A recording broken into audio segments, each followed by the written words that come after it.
వలస కార్మికుల శిబిరాలకు వెళ్ళి స్వయంగా చూసి రాసిన నవల ఇది. జాన్ స్టీన్బెక్ రాసిన నవల. 1940లోనే పులిట్జర్ ప్రైజ్ అందుకున్నది. అదే ఏడాది 1940లోనే సినిమా కింద వచ్చింది. 1962లో నోబెల్ బహుమతి వచ్చినప్పుడు న్యాయ నిర్ణేతలు ఈ పుస్తకాన్ని ప్రత్యేకంగా ప్రస్తావించారు. భూమిని ప్రజలకు తిండి పెట్టే వనరుగా కాక డబ్బు సంపాదించే మార్గంగా భూస్వాములు చూడటం వల్లనే దాన్ని నమ్ముకున్న రైతులంతా రోడ్డున పడాల్సి వచ్చిందన్న అభిప్రాయాన్ని రచయిత వ్యక్తం చేశారు. భూమిని నమ్ముకున్న రైతు తల్లిలా భావిస్తాడు, కష్టాలైనా భరిస్తాడు కానీ తల్లిని అమ్ముకోవడానికి, విలువలను వదులుకోవడాన్ని నిరూపించే నవల ఇది. 100 ఏళ్ల క్రితం అమెరికాను దుమ్ము తుఫాను అతలాకుతలం చేశాయి. డస్ట్ బౌల్గా చరిత్ర ఎక్కిన ఆ పరిణామం రైతు కుటుంబాలపై చూపిన ప్రభావం నేపథ్యంగా రాసిందే the grapes of wrath. Civil war నాటి పాటలోని వాక్యం ఇది. ద్రాక్షను సమృద్ధిగా చిహ్నంగా వాడతారు. రాత్ అంటే ఒక రకంగా శాపం లేదా శిక్ష. ఆ రెండింటి మధ్య కాంట్రాస్ట్ని చెబుతుంది ఈ కథ.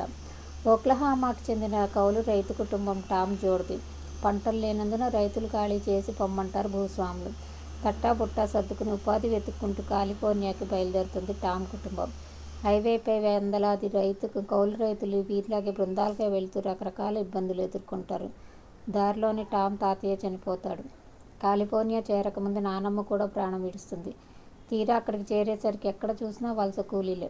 కనీస సౌకర్యాలు లేని కిక్కిరిసిన శిబిరాల్లో ఉంటూ పనులు దొరికి పుచ్చుకోవడానికి పోటీ పడుతూ పోట్లాడుకుంటూ నానా అవస్థలు పడుతుంటారు. ఎక్కడి నుంచో వచ్చి తమ అవకాశాలను లాక్కుంటున్న స్థానికులు వారి పట్ల కోపంగా ఉంటారు. గర్భిణిగా ఉన్న టామ్ సోదరి రోజుని వదిలి వెళ్ళిపోతాడు ఆమె భర్త. ఒక గొడవలో టామ్ స్నేహితుడు కేసీ అరెస్ట్ అవుతాడు. ఆవేశపరుడైన టామ్ కూడా హత్య కేసులో ఇరుక్కుని పోలీసులకు దొరకకుండా దాక్కుంటాడు. అతని కుటుంబం పని వెతుక్కుంటూ ఒక పట్టణం నుంచి మరో పట్టణానికి తిరుగుతూనే ఉంటుంది. చివరికి ఒక చోట పత్తి పొలంలో పని దొరుకుతుంది.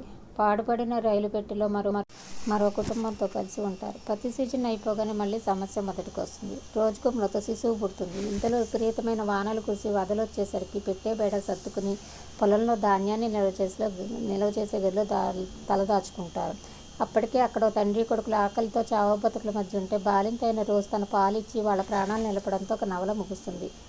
ఎన్ని కష్టాలు వచ్చినా జోడ్ కుటుంబం ఒక్కటిగా ఉండడమే కాక అవసరమైన ప్రతి చోట మానవత్వంతో సంధించి తోటి వారిని ఆదుకోవడం చూస్తే పాఠకుల గుండె బరువెక్కుతుంది. ఏ దేశమైనా సరే రైతుల కుటుంబాలకి ఉండే కష్టాలు నష్టాలు అన్నీ కూడా ఒకే విధంగా ఉంటాయి. వీడియో నచ్చితే లైక్, షేర్, ఫాలో, సబ్స్క్రైబ్. ధన్యవాదాలు. నమస్కారం.